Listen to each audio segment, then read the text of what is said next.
Hey, Brad, thanks so much for joining me on my YouTube channel / podcast. Really appreciate you being here today. As you know, I'm doing a series called Lessons from Lockdown. And I decided to do this because we've all been, and by we all, I mean like the world, the nation, we've been on lockdown for several months now, and people have had an opportunity to slow down from our busy lives. People have had an opportunity to really think about, I think, what matters, what's most important. But more so than that, a lot of the people that I've talked to have been really indicating that they are like down, they're depressed, they are not looking forward. Now, I've heard several people say stuff like, just throw the whole 2020 away. Like I'm in planners groups, like, because I have a passion planner that I use, and there were people in that group saying like, you know what, my whole planner is just scratched for the rest of 2020. I'm not going to be able to get anything done. And for me, I feel like, yes, things happen that throw us off course sometimes, but there's always some sort of silver lining. I heard a quote that says, if you don't like something, change it. If you can't change it, change the way you think about it. So the purpose of this series is really to allow people who may be still struggling emotionally and mentally during this time to maybe change the way they're looking at the situation, and hear from people who have had, various situations during this time, but have grown or maybe see it in a more positive light. So Brad, tell me a little bit about yourself. Yeah, let's jump straight into it. I just want to first say that I'm very excited, and I just want to say thank you for choosing me to be a part of the Motor 4 podcast. You're doing such a wonderful job doing this. So let me jump straight into it. A little bit about myself. I represent, I'm an ambassador of my Lord and Savior, Jesus Christ. He sits on the high throne. He comes first. I'm married to a beautiful, amazing Black woman, Bryd. I love her to death. Have 5 amazing kids that are so wonderful. That's a blessing to me. I work at, I do landscaping. I own a landscaping company called Bradley & Sons Lawn Care. Look out for us with me and my 3 sons. Business is going very well. Work at a Chase, working on mortgages, which is a blessing job. I'm a part of an amazing, incredible ministry of Living Word Church, up under Pastor Jeff Haygood, fellowship and minister alongside yourself, Shara, Taja, Jeffrey, Aaron, Paula, Steve, just an amazing amazing group of people. So that's pretty much a part of myself. I'm in the process of just trying to grow as far as being a leader and as far as being a minister of the gospel. One day I'll be able to lead my own church and create and have disciples up under me that I can shepherd. So that's pretty much a little bit about myself and where I'm going. I'll be here all day trying to describe who I am and the things that Well, thank you for that. So let's just jump right into some of the questions that I have here. So when you think about this time of lockdown for you, if you could use one word to describe this time for you, what would that word be and why? Excellent question. When this whole thing actually took place, and people would start panicking, just going crazy. The road shut down. Everybody was running to stores, grabbing all the toilet paper. Food was gone, and I had a moment. I'm gonna be transparent. I'm gonna be honest. I had a sense of fear creeped in. I'm a husband of a beautiful woman. Got 5 kids, so I was figuring out a way to, what am I gonna do, Lord? How is this going to affect my family? And the word that came to me, that God spoke to me, was the word covered. He said, Brad, you're covered. And I'm like, okay, what do you mean? He pretty much, he was telling me that you and your family going to be okay. So don't worry, I got you guys covered. Wow. Have faith in me. There was a lot of stuff going on, like I was just telling you. And he just wanted me to pretty much have faith in me, just pretty much saying, Brad, you're covered. I got everything taken care of you. All your needs are going to be met, worry about don't worry about the world going crazy and everybody running wild and things like that. So the word covered will be for the Bryd family. That's awesome. And when I think of the word covered, it covers so much. Like it covers, like, you know, like you said, your family, your finances, but also I thought about, when you said covered, I thought about even in the midst of a pandemic where people are getting COVID, to think that I'm covered from, you know, and protected from the virus, you know, and so that word actually covers so, I guess I have to keep saying covers, but just covers so much. And so that's a powerful word. That's awesome, because no matter what you've probably been going through during this time, just to think, you know what, I'm covered. I don't have to be afraid. I don't have to be afraid about my finances. I don't have to be afraid about the disease or afraid about what's going to happen with my family, because he has it all covered. That's awesome. So in knowing that you're covered, I'm sure you've had times to reflect and think during this time. What would you say the greatest lesson or lessons have been that you have gotten for yourself out of this time? Let me see. I think one of the greatest lessons that I've actually learned that really like built my faith, and this is something, you know, I'm a spiritual guy, so a lot of that, you know, this whole thing is going to be kind of spiritual for me. Mm-hmm. Yeah. One of the greatest lessons that God told me, and I actually shared this on a Facebook Live, is even in the midst of the storm, God is in control. Yeah. And pretty much to kind of break it down, no matter what I was experiencing, as far as my family, you turn on Facebook, social media, look on the news, there was so much stuff going around as far as the COVID-19, as far as the rioting, Black Lives Matter, White Lives Matters. There was so much stuff being thrown at us. And sometimes we can be distracted, you know, fear comes upon us. And God spoke to me, said, even in the midst of the storm, because there was a lot of stuff going on, which was the storm. He was reminding me that I have everything under control. Yeah. So that was a lesson that was learned for me, because let's be honest, there was times to where I was looking all around, I was looking everywhere, looking like what's the whole rioting, whole George Floyd situation that was going on. I'm like, God, like, why is this happening? You know, I'm an African-American man. This can happen to me. You know, I have 3 African-American sons. It can happen to them. Yeah. I have brothers. I have a pastor. This stuff can happen to them. What is, you know, you can kind of start going crazy. Your mind can be all over the place. Then scared to step outside because you think you're going to contract the virus. And he had to kind of slow me down and speak to me and say, hey, even in the midst of the storm, once again, there's so much stuff going on, I'm still in control. And the lesson learned for me is just to continue to have faith in God. That's awesome. And I'm sure you were reminded of your word too, covered. Like, you know what am I tripping about? I'm covered. But yeah, speaking of like social media and just all the news and everything, there were definitely seasons where I had to turn off social media because there's certain things you can't unsee. Like when you scroll past something and read it or see a video, then you see it, you can't unsee it. And now you have thoughts playing in your mind that are plaguing you, that are getting you to think opposite of what you know.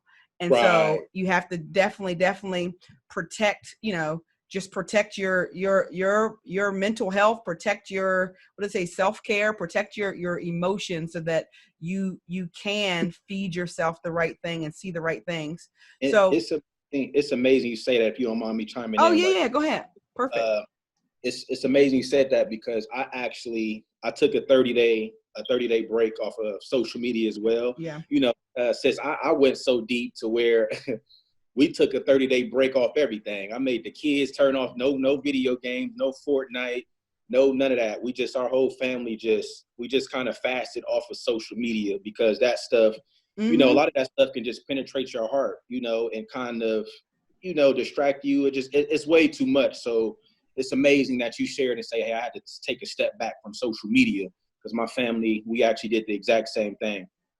Yeah, I actually, as of today, I decided, like, you know what? I got on social media. I seen a couple of like people saying like somebody passed away and different things happened. I was like, Mhm. you know what? I mean, I do feel bad, but I can't see all that sadness today. Exactly. I can't see. So I just logged out completely and said, I don't know when I'm gonna get back on.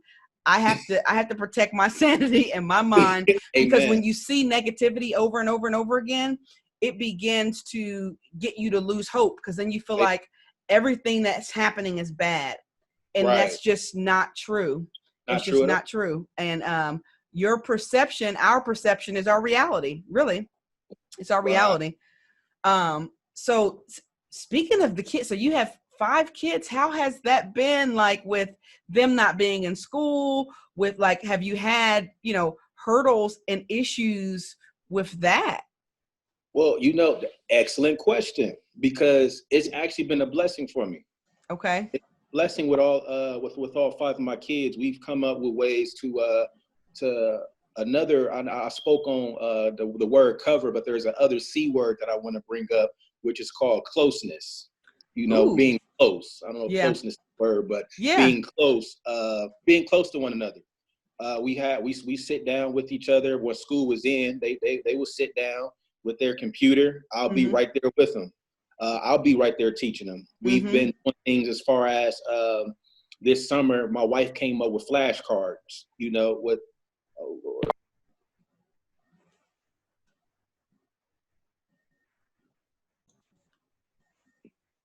All right. I'm sorry about that, sis. Oh, no problems. So you were saying that she came up with flashcards. Yeah, so we came up with like multiplication flashcards. We've been continue to teach our kids. They've actually, because we're a blended family, Mm-hmm. so we looked at it as an opportunity for us to grow closer as a family. Flashcards, continue to have lunches with each other, Mm-hmm. take bike rides with each other. So I looked at it as an opportunity to grow closer to one another, learn your brother and sister even more, continue to look at them and figure out their personality. So it just been a season of us getting closer as a family, to be honest with you. That's awesome. It's funny that you would say the word closeness, because for me, I think I feel the same thing. And there was a time where I felt like, okay, my son and he's almost 2. He's going to the babysitter every single day, and I'm working all day, and I don't get to see him that much. And by the time we pick him up, it's almost time for him to go to bed. And then I had I'm going to call it a blessing, even though it was difficult, but he wasn't going to the babysitter or to daycare or anything for a couple months. And I had the opportunity to, have him the entire day. And at Right. first I was working while I was, maintaining him. And I was thinking like, oh my gosh, this is so much. And Right. then as I mentioned before, sometimes you have to change the way you look at things. And Right. then I was reminded by the thoughts that I had several months prior, when I was like, man, I'm missing everything. I'm working all day and I don't get to see him that much. And I just could do nothing but laugh. Like, okay, God, like, okay, I got what I asked for. I have plenty of time with him now. And so that closeness and really appreciating the small things. And even with my husband, in the beginning, I Mhm. was kind of like snapping on him a little bit, because we were just in the house, and he was talking, and I guess I was talking. I'm like, oh my gosh, And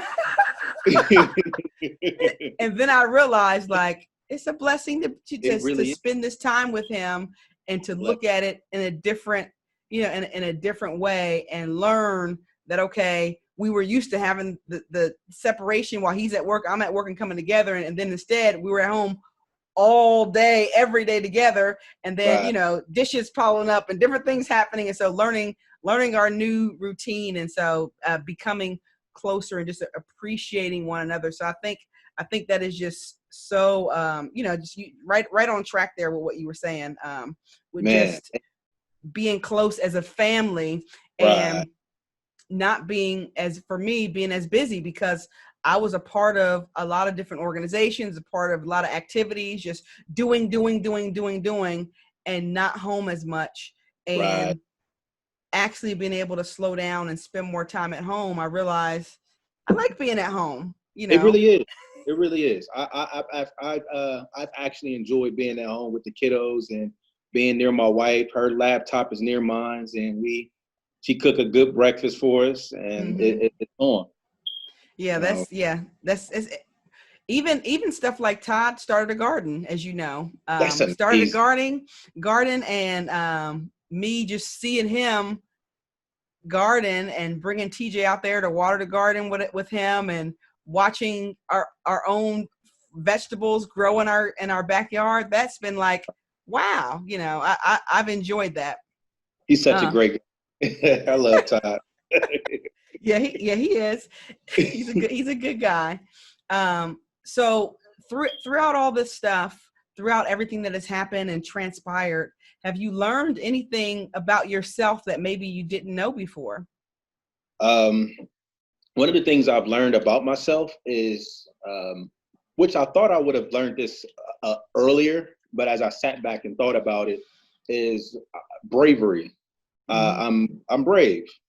That's something I've learned about myself, that I have a little bit of heart. And the reason why I say this is, once again, we going back to the whole coronavirus stuff. There was a lot, when the news broke, it was a lot of stuff that transpired. I had to really reflect and look at my life. I'm a young man, 5 kids, and I have a wife. And you get to a place to where I was kind of fearful. That fear kicked in, like, man, I don't really have the financial backing or have the family that I wish I could have. I don't know my father, how that it is. My mother passed away a few years ago. Don't have a grandmother. And, so that fear kicked in as far as, man, is it just me out here having to kind of figure this stuff out? Like I have to figure this stuff out. When I got these 5 kids, God, my wife is looking to me for answers. Like, okay, this is what it is. So obviously I had to go deep into prayer, and have to really get anchored in my faith. And I just sat back and was thinking, like, you know what, I'm gonna face this head on. I'm not going to be fearful of the virus, because they had, once again, as I just spoke on it, they had where if they had it set up to where if you go outside, you can contract the virus. If you go to the store, you can contract the virus. Make sure you have hand sanitizer. So I felt like I had to have a sense of bravery to go out there and to go to the grocery store, to go out to go pay a few bills. So it took a lot of bravery. My wife was coming to me to answers, and I delivered it to her, and it made her trust me even more. Like, okay, this man really, this man, because my wife would tell you it was kind of scary for her as well. But I had to be. It was scary for my oldest son, but I had to be the one to have the heart to tell him, like, hey, everything is going to be okay. Daddy got you. Your husband got you. So I've learned that I'm a lot braver than what I thought I was. It's so good that you said in one breath that you learned that you were brave, and in the other breath you shared that you felt fear, because so many people don't realize that courage is not the absence of fear. It's the willingness to look fear in the face and do it anyway. It's the willingness to say, I feel afraid, but I'm going to push forward anyway. And that is what true bravery is. That's what true courage is.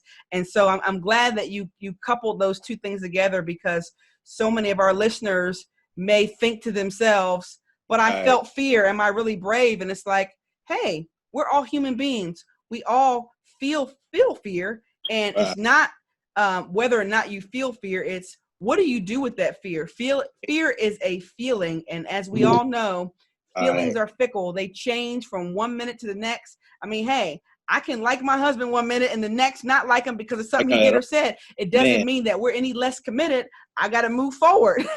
Because and not be governed or guided by my feelings, and so I like that you said that. Now, thinking about what you've learned about yourself, and you said you learned that you were brave. Was there anything that you learned or uncovered about yourself that you felt like, you know what, I need to change in this area? And if so, what is that? One thing I learned about myself even throughout this whole pandemic that I needed to change. I needed to be more organized.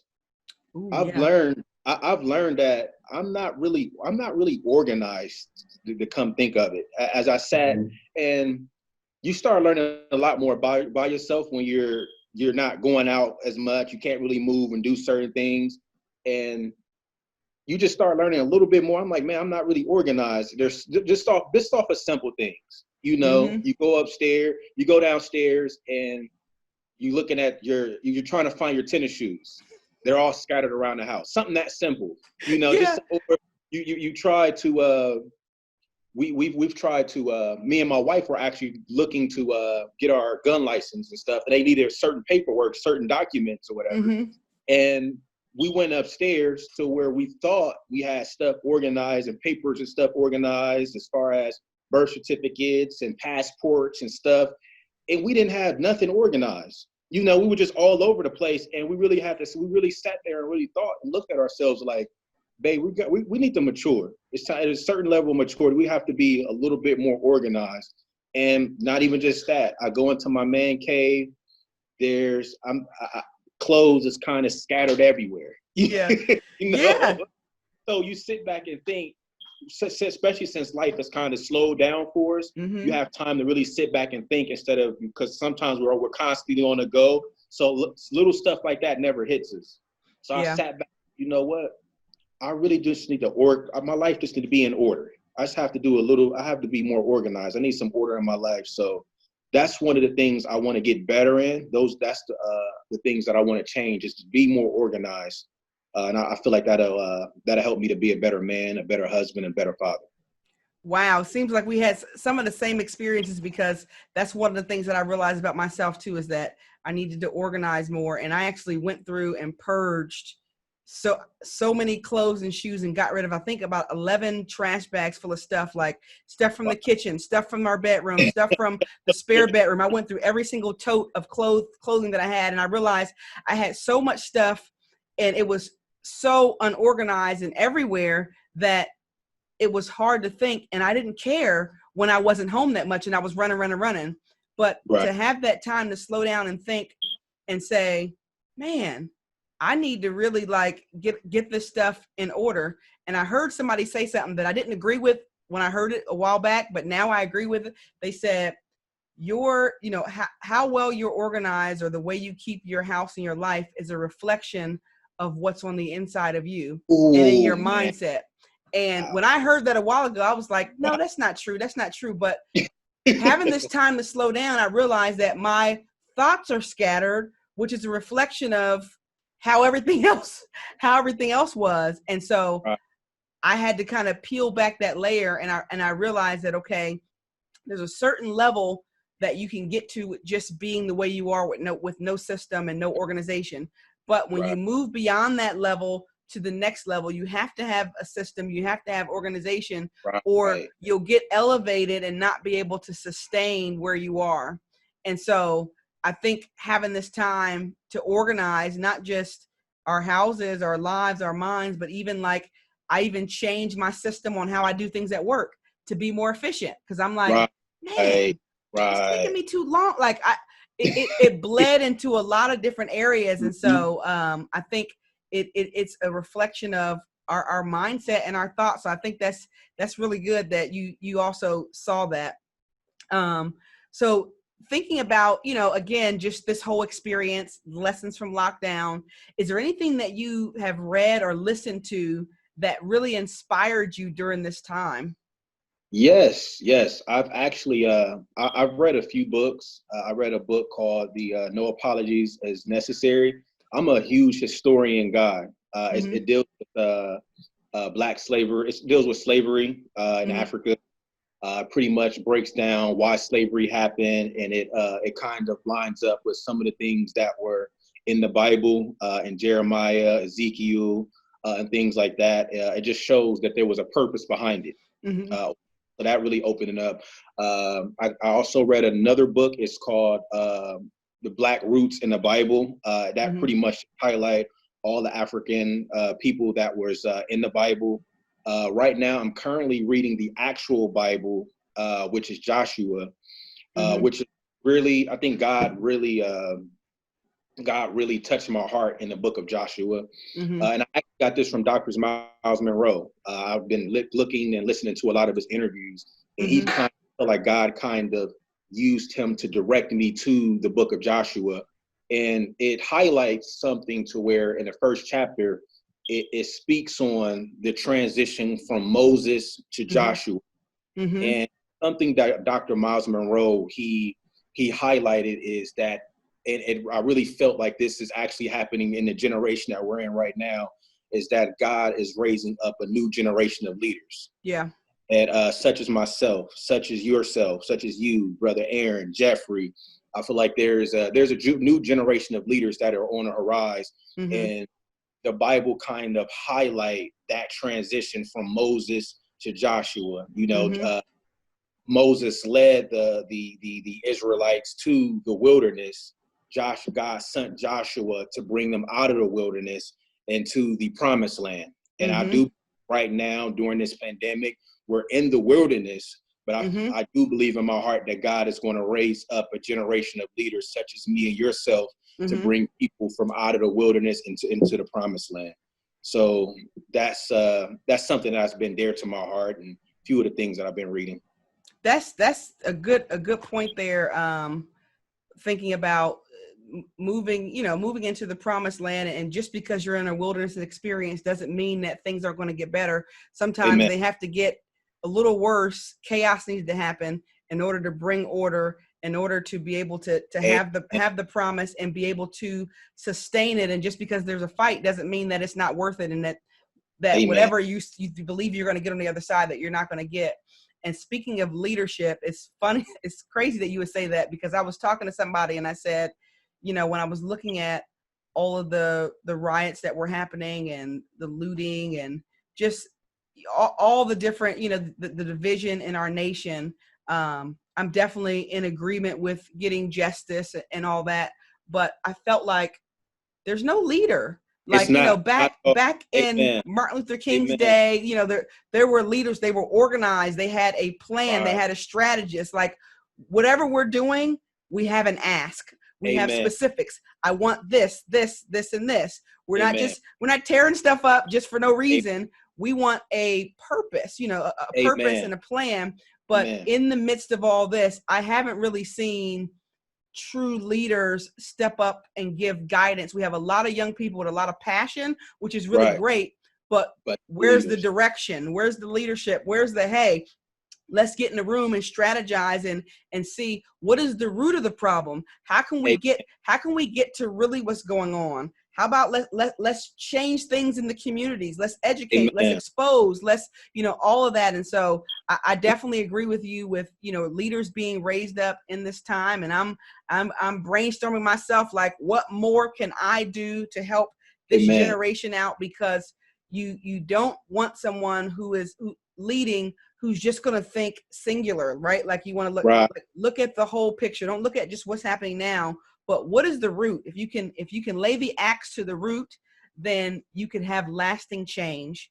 And go ahead. Yeah. No, I'm sorry. No, you keep going. I was going to say, we've had progress. So it's not like things are horrible right now. I feel like there has been definitely significant progress made since the days of slavery. So I don't want to negate any of that. But right. in order to get to that next level and push beyond, there is more work that has to be done. And there does need to be true leadership to guide. Otherwise, it'll be a bunch of passionate people, having, I don't want to say temper tantrums, but like expressing their emotions without a clear purpose and a clear ask for what you really want, and a clear solution for how do you address these problems.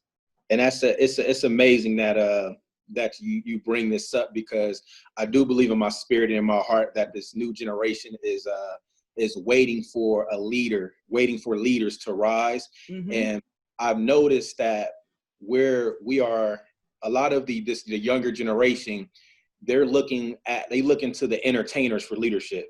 They're looking at and I'm not discounting any entertainer. Yeah. I bless. They're looking at certain entertainers that's in the NBA or in hip hop and actors and things like that, since they have since they have a stage and a platform, they're looking for them as being leaders, and that's not really the way to go. You know, entertainers are not leaders.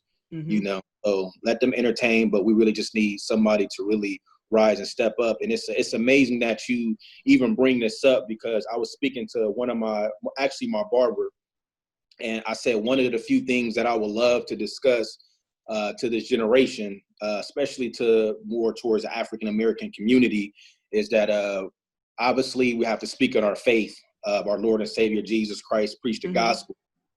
Another thing that I wanted to speak on as far as to the younger generation is marriage. I do feel like our people have to, we have to be committed to one man, one woman, get into that marriage, build a life with each other. The other thing is entrepreneurship. I do believe that we have to become more of entrepreneurs. Back in the 60s and 70s, they were more, they had a skill, they had a trade that they leaned on. They went out and worked, whether that was carpenter, electrician. They did things with their hands to try to provide for their family. And the other thing I've noticed even back in those days too was home ownership. There was a lot of people in those age, you know, pastor speaks on it, you know, it maybe wasn't the best neighborhood, but they owned their homes. You know, that was a way for them to be we were way better economically in those times than we are now as a people. So I just think we have to kind of get back to those basics, bring God back into the household, have the Father there, increase marriage, become an entrepreneur. And just a few of the things that I just wanted to touch on, because I really feel in my heart that those things are important. Yep. I agree on the importance, especially, you know, the fathers being in the home. Amen. You know, when you read, you know, some of the statistics about the children that end up homeless or end up on drugs or end up, you know, single parents or committing suicide and all that, the numbers are always higher for those who don't have the father in the home. And unfortunately, in our Black community, a lot of the fathers are not in the home, and you see a lot more crime. You see a lot. You just see so much going on, and so I think that you hit the nail on the head with that. So I don't really need to cover that. That'll probably be a whole nother discussion for another time. But yeah, definitely having leaders. Now, speaking of leaders, who would you say have been the top 3 people, or even if you just have 1 or 2, it doesn't matter, that have been influential to you, like in this time, and why? Well, I would say the three leaders that really have been, and I got a few leaders, probably more than 3, but my top 3, obviously, you know him very well, Pastor Jeff Haygood. He's a phenomenal leader. The other 2 that's no longer with us, but I'll constantly read their books. I'm constantly looking at the interviews on YouTube, is Marcus Garvey and the Dr. Miles Monroe. I really highly esteem those 2 gentlemen. Those are been guys that I truly look up to, and the reasons why, and mainly with Pastor Jeff Haygood, because he's in the flesh and I'm beside him in ministry, is because of their character. They have excellent character, very great integrity, and they stand on what they believe. And those are a few of the things. I love Pastor Jeff Haygood and Dr. Miles Monroe. They're excellent speakers. I love guys that really are precise and that really can speak very well. Marcus Garvey is a guy that I've started reading on and started following, because he had a sense of unity, something that you actually just spoke on, to actually get African Americans a better way to become better economically around the world. And I started following him, and he started really just doing a lot of great things. He wasn't just a guy that sat and did a lot of preaching and sat and talked, but he actually created a movement, the Black Star Airline, to where he started a trade route from Africa to America to really economically. So it was, and there's more, you know, I don't want to go too deep into it, but those are the 3 gentlemen that I actually look into. Fred Hampton is another one as well. Fred, from the leader of the Black Panther, young guy, very outspoken. And it was a tragedy how they did him, because he was a gentleman that was well on his way to do something great as well. So them four gentlemen I highly look up to. I definitely can see that you'll do some great things, and you're already, doing great things and impacting people's lives. And speaking of impacting lives, what advice would you give to those who are still struggling emotionally during this time?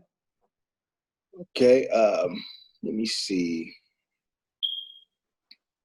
The one of the things that I would suggest is, obviously, because I'm a spiritual person, so immediately I have to say prayer. Mm-hmm. I know one of those simple, easy ones that you throw out. Continue to stay prayerful. But the next one is perseverance. Mm-hmm. Despite the difficulties and the challenges that we go through, continue to remain faithful, continue to move forward, and continue to get through it. Let's be honest here, Cher. You are an individual. I'm an individual that been through way worse than this. Yeah. We get, and that's not to compare or to want to come off as sounding not sympathizing with an individual that's struggling with something, but just persevere. Continue to remind yourself of the goals that you have set in front of you. Continue to pray and continue to move forward. There's a brighter day. There's a brighter day. So that's pretty much what I would say to a person that's probably struggling emotionally during this pandemic. Yeah, I like the word perseverance too, and I'm, as you can tell, probably I'm a quote person, but there's a quote by Robert Frost, and he said, "I could use 3 words to describe what I've learned about life so far. It goes on."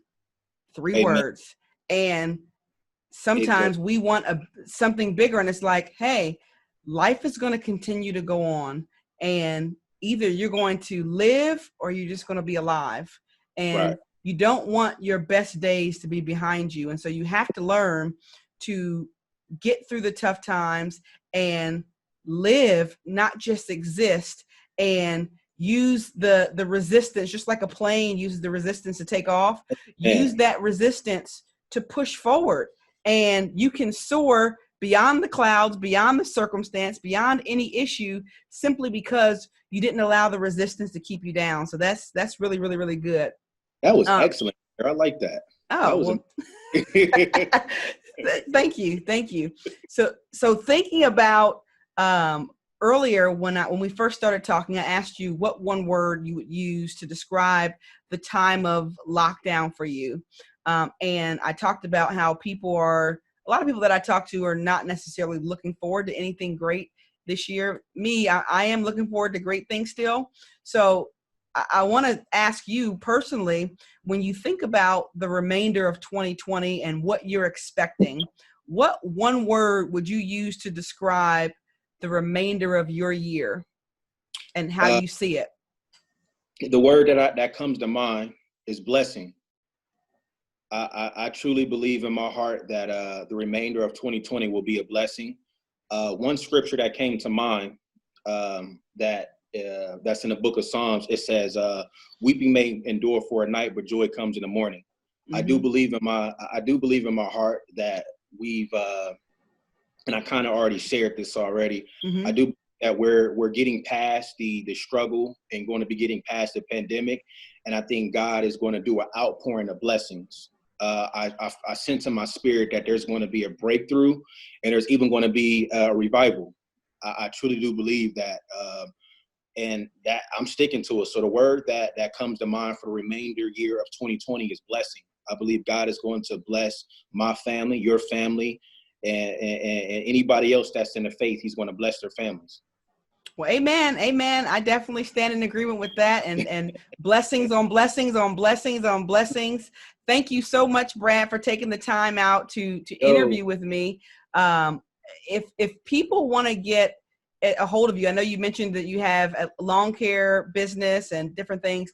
Is there any like social media handles or pages that people can use to get a hold of you or reach out to you, even if it's just for inspiration? Yeah, they actually, my Facebook name on there is Bryd. Bryd is spelled Bryd. feel free to add me as a friend, follow me, or inbox me and I'll follow you. I'm not too big into the whole social media thing. Also, feel free to come to Living Word Church. Our man of God, he preaches an amazing word. The people there are very friendly. Also, check my wife's page out, Carmen Bryd, last name Bryd once again. She has a business called Soul and Love, making masks, kids, dresses, hair bonnets, anything you can think of, that's what she's making. Also have a YouTube page that me and my children have created and my wife called Here Comes the Brides with the Fab Five. And it just show a day in the life with a blended family that serves God and I just truly enjoy life. So that's pretty much my life. Awesome. Well, thank you so much. I'll link that information underneath the YouTube channel description and in the podcast. Thank you so much. And I want to throw out one last thing out there. Okay. I'm very proud of you. Continue to keep being that motivational speaker. Continue to be a great minister, and God is going to do some amazing things in your life here in the coming years. Thank you.